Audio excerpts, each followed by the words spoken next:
Johnny Carson was for 30 years the best friend of America. Each and every millions of households invited him that night into their living areas. He created them chuckle. They smiled at him. Additionally, he tucked a whole country into bed with his renowned good night. However, this is what's going to surprise you with the duty very own believe they were aware. When that happened, the cameras stopped rolling. At last, the renowned curtain closed. Johnny Carson turned into one of the most isolated Americans. The late Kingth man who had the ability to make any law, who began their professional lives with spent his last 13 years in a single gesture. In his own life as a ghost. You are approximatito learn more about the most adored man on television perished all by itself, how the untimely death of his own son devastated him in ways that were invisible to the public, why his best buddies were permanently separated over resentments he was unable to let go of. Additionally, the devastating reality of what actually like you're during those last years of silence.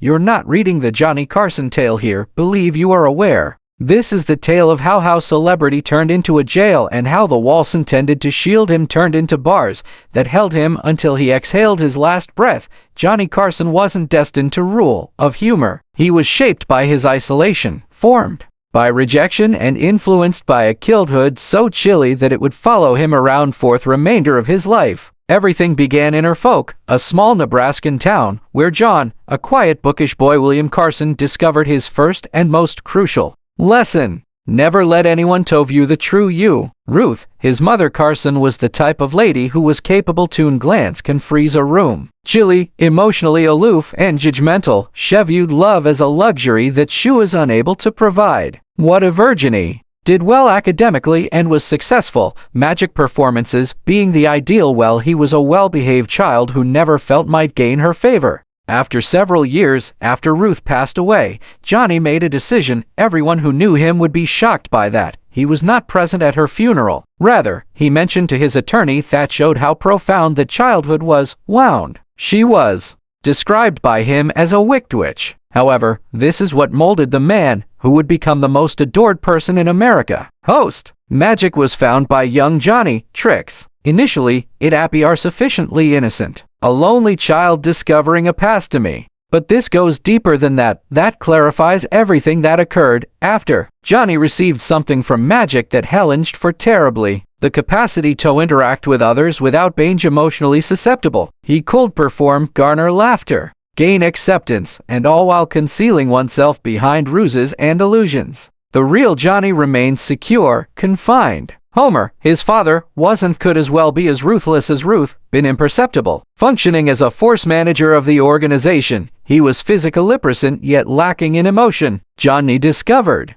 from a young age that the adults in his life was not reliable for warmth or association. The boy did what then survivors do. He adjusted. He constructed walls. He picked up the art of charm from a distance to amuse without exposing, to elicit laughter, without allowing them to enter. When the Second World War broke out, Johnny, being 18, joined the Navy. Military service might seem like it might take down those barriers and establish connections alongside other military personnel. Rather, it made them higher. Johnny amused himself bishop mates who are magical and funny, yet has stayed away from genuine friendships. They established the pattern. The performance was secure. A true relationship was risky. By when he went back to Nebraska for college, with speech and radio as majors, a talent that Johnny Carson had mastered would make him well known and ruin his private life. The skill of charm while remaining totally undetectable. However, you not heard anything as of yet due to the lone Nebraska boy was going to grow to be the most influential man onto.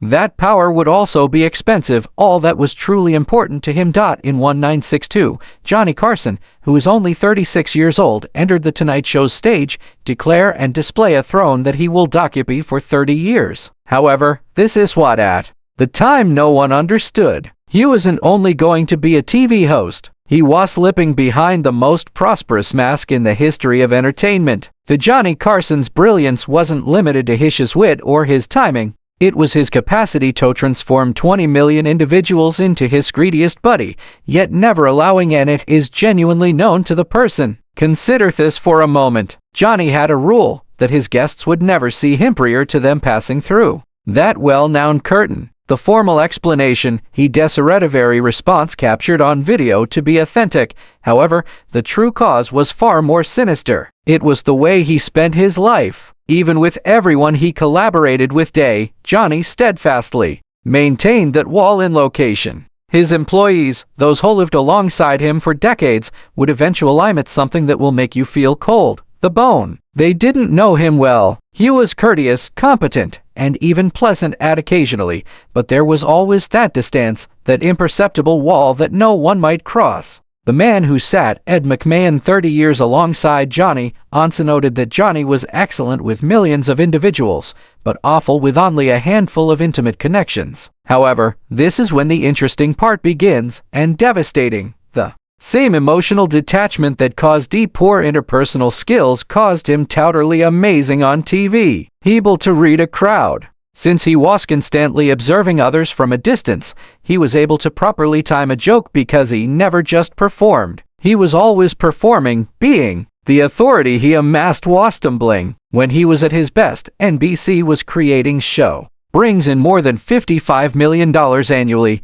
That amounts to more than $200 million in today's cash. He was more than simply the Tonight Owned It show. Productions by Carson managed the most precious hour onto. With a single motion, bringing a comic to the sofa, allowing their performance, Johnny could start a career into the upper echelons. David Letterman, Jerry Seinfeld, Jay Leno, they all owed their success to Joan Rivers. To a memorable evening on his stage. However, this is the really tragic part. The more prosperous he became, the more alone he became. He sensed notoriety ought to have occupied the gap created by his frigid Nebraska-early life. Rather, it created that void darker and darker. Dick Cavett, an individual talk show host who was acquainted with John personally, I once talked about watching Carson at social gatherings. He said, "You was able to observe Johnny straining to be amiable with supporters and eager to obtain removed from genuine human contact. The mask was getting heavier with each just one day." Additionally, Johnny Carson is behind it, was so overcome by loneliness that he was unable to fold and was unable to tell anyone. However, the true tragedy was only getting started due to the same mental barriers that made him the late-night king, ready to ruin everything he ought to most concerned about. Johnny Carson was for marriages. Additionally, each and every marriage came after the same devastating pattern. Initial passion, medium emotional distance, and terrible collapse at the conclusion. However, this is what will surprise you, his romantic life. Not that he was able to love. The fact that he was fearful of receiving love in return. His initial marriage to Jody, a college love after 15 years, Walcott gave him 3 sons. However, friends might still look for the cracks. Johnny had already displaying the same emotional detachment that he'd acquired while still a child. He made provisions for his family financially, but was unable to provide was what they most needed. There were many disputes in the marriage, issues on both sides, as well as an increasing as though Johnny was more wed to his profession over his spouse. When they split in 1963, anyone who was aware of it wasn't shocked. The unexpected thing was how light appeared to have an emotional impact on Johnny. Joanne Copeland was the subject of his second marriage, was intended to be different. She was glitzy, elegant, and a component of the Hollywood scene. For a while, it appeared similar to the ideal match. However, the same trends became apparent. Johnny would back off emotionally whenever circumstances became personal to real. Later, Joanne accompanied living with Johnny being wed to a spirit. He was present in body but emotional lionesses. After 9 years, that marriage terminated, she made a perfectly appropriate statement, encapsulated the tragedy of Johnny Carson. He did not know how to demonstrate her affection. However, it was his third marriage that demonstrated the depth of his emotional harm occurred. Joanna Holland was a patient, lovely former model.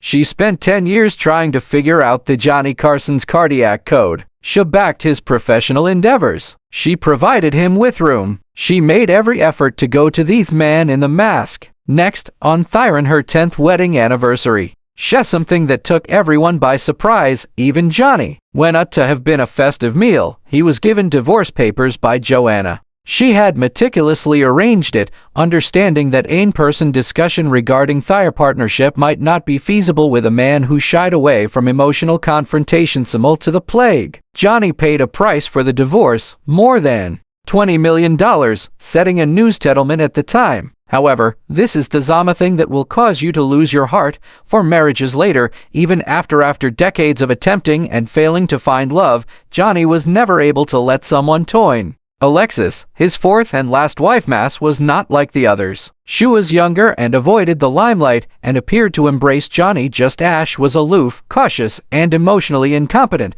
Their marriage lasted until Johnny's death, although she herself never really broke through the walls he had spent a lifelong construction. Then there were his three boys, who ought to have become the most significant individuals in his lives, but who ended up as victims instead of his emotional detachment. Christopher and his older boys, Corey, discovered how to acknowledge the limitations of their father. They created their own life, avoided despot light, and kept a courteous but aloof connection with the individual who provided them with everything but the only his emotional support was what they most needed, presence. However, Rick, his youngest son, was distinct. Rick was imaginative, such a sensitive, desperate, and his father in need of communication. He had trouble with substance misuse, depression, and the burden of being the son of Johnny Carson, despite not fully knowing Jonathan's father. Carson. The partnership between Rick and Johnny was full of fun-spoken words, lost possibilities, and the sort of remorse that consumes Olive from the inside out. Additionally, that Johnny was on the verge of regret, biggest disaster, and the injury that would ultimately cut him off forever from the globe.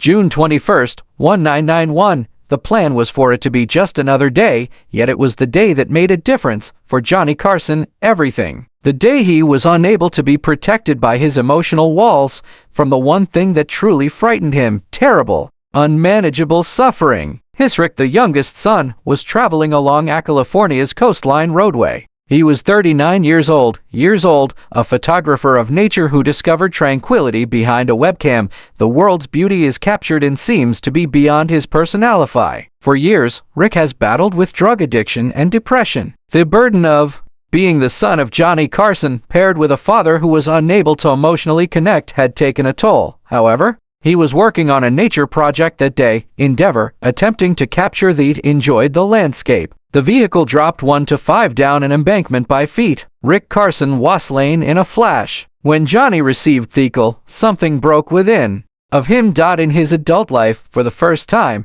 his constructed barriers were unable to keep out suffering. This marriage did not fail, a business that he may abandon, conflict that he could manage. This was his kid, and he was never to be seen again. Those whoever was closest to Johnny claimed they had never observed him in this manner. It took him 4 weeks away from the Tonight Show, an extraordinary respite for a man who had hardly missed a night in 30 years. However, this is what will shatter your heart, even in the depths of his sorrow, even in the face of a parent's darkest tragedy. Encounter, yet Johnny Carson was unable to allow people to enter. He declined to go. According to reports, Rick's memorial service will prevent it from turning into a circus for the media. Even the loss of his son was incomprehensible, the walls where he had lived all his life at construction. Upon his return to the performance, he honored Rick in the sole manner possible. From behind his desk, he was able to hope for millions of strangers. Maintaining his feelings were carefully managed. Has shown a picture of a sunset that Rick had just snatched it and stated, Rick was a decent man who inspired others to when he was around. Smile. His longtime bandleader, Doc Severson, and Johnny, one of the rare individuals beloved, then stated that, following Rick's Johnny was never the same after death. His eyes lost their light, and it never returned. However, Rick's passing wasn't the single factor driving Johnny farther into seclusion. In his life, there was another pattern that was shrinking his world and decreasing daily. His capacity to maintain resilience that never went away. And no one suffered more agony in learning this lesson than Rivers Joan. For many years, Joan had been Johnny's most reliable visitor, his protege host, and what many people saw of as his best friend in the company. He had found her, gave her a promotion, and Madeshi is his regular guest host, essentially his apparent heir. In 1986, Joan was given her own late night by Fox display. It was the chance for Alifi time, an opportunity to lavish rose from Johnny's shadow to stardom, independent. However, there was an issue. She was hesitant to discuss it with Johnny. Joan was familiar enough with Johnny to know that he would be pleased with the news. Thus, she chose a course of action that would plague her for the remainder of her life. She accepted the offer, without before telling him. As soon as Johnny discovered by someone else, he felt totally deceived. Joan attempted to contact him to clarify, but he refused to answer her phone. When she eventually reached him, and he ended the call, then Carson took the action that when Carson felt deceived, he always did. He utterly eliminated her from his life. He didn't simply cut off communication with Joan Rivers. She was placed on his blacklist from the Tonight Show. For the remainder of his life, her name was prohibited as host. Employees, it was dubbed the Joan embargo by members. The results were disastrous. Joan's Fox program had trouble, in part because due to Carson's reported pressure of visitors not to show up on it. The performance was cancelled a little more than a year later. Herdgar, the spouse, who accepted responsibility for the show's demise, he committed suicide after a few months. Joan, broken by sorrow and shame, made a valiant effort to speak with Johnny. She gave a call. She composed letters, her condolence notes. Nothing worked when Rick passed away. The door remained locked indefinitely. This wasn't only about business or treachery. This indicated a somewhat darker aspect of Carson, Johnny. His requirement for complete authority and his incapacity to extend forgiveness when he was crossed, they stopped Toba part of his universe. The design was gaining clarity. Each and every relationship in similar pattern applied to Johnny's life trajectory. First interaction, expanding distance, followed by total isolation. He was deliberately separating himself from others, from all those who had ever been important. Tohim. When he made his announcement, 1991 retirement, Johnny Carson established a stronghold of isolation. The passing of Hish was devastated by his son. His resentments had cost him emotional support and friendships. The height of the walls had increased to approximately was no longer reachable. The monarch late at night was getting ready to turn into America's most lonely man. In May 22nd, 199,250 million Americans watched Johnny Carson bids The Tonight Show farewell. It was among the most viewed historical televisual events. However, what came next would surprise everyone who believed they were familiar with him. Carson, John didn't simply give up watching TV. Vanished entirely from the planet. Everyone anticipated a slow fading. Perhaps a few appearances by guests, hosting a few primetime specials and the Oscars.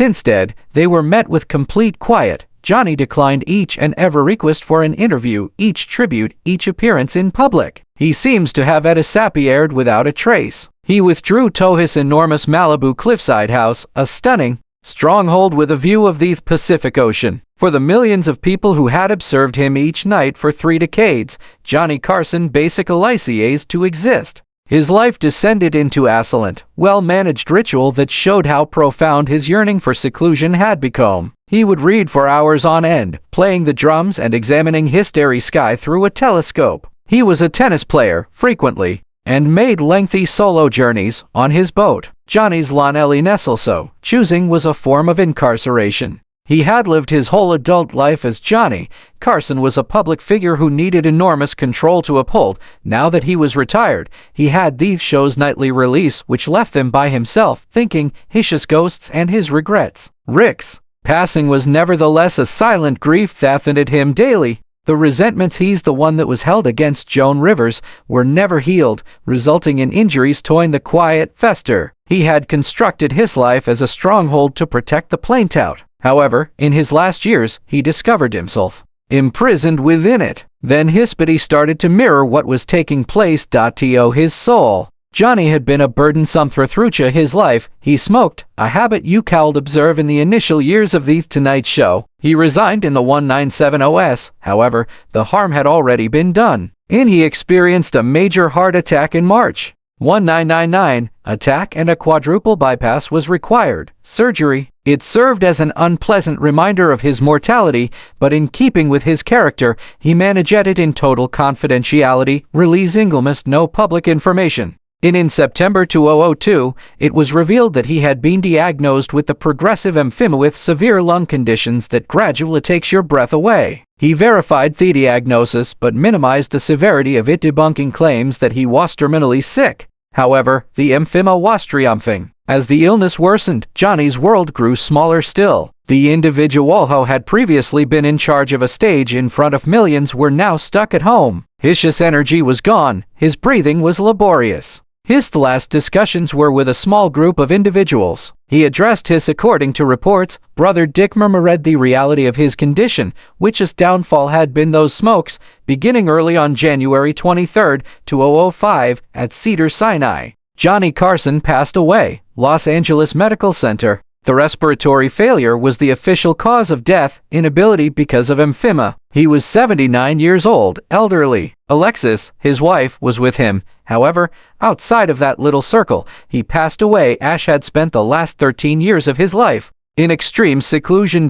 In keeping with his enduring craving for seclusion, the memorial service was not open to the public. His ashes were scattered when his body was burnt, donated to his relatives. The individual who had lived for 3 years in the spotlight, decades were interred in full confidentiality. It was a startling contrast. 50 millions of people had seen him go television, but few people saw him get out of this world. When word spread that he had deed broke, tributes began to flow in from all directions. The entire world. Bush, the president, issued oration. Jay Leno referred to him as the gold, the television industry standard. Letterman, David provided arguably the most poignant homage, claiming that everyone who followed Carson were phonies and nobody will never equal his accomplishment. However, maybe the most appropriate homage was given Big, knowing what the story of Johnny Carson truly embodies. He was an expert in helping others feel less isolated.